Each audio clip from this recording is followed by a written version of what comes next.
Hello everyone, so in this video, I'm going to be showing you how to generate or make a CV using ChatGPT. So the first thing that we need to do is simply go to ChatGPT here and log into your account.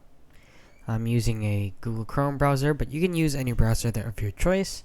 This works fine on any browser, even on your phone or with the ChatGPT app. Next is to get the details of the CV.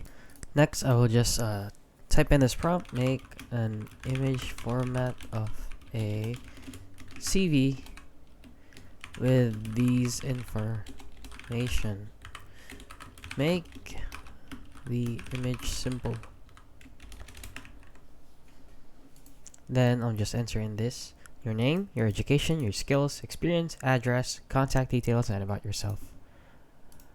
So we'll wait for that to generate. And as you can see, there it is. It's very simple. And just because I told ChatGPT to make it simple, but if you don't like this format, you can just erase the make it simple part and actually create a better one. So yeah, that is basically it. So if you found this video helpful, please consider liking and subscribing.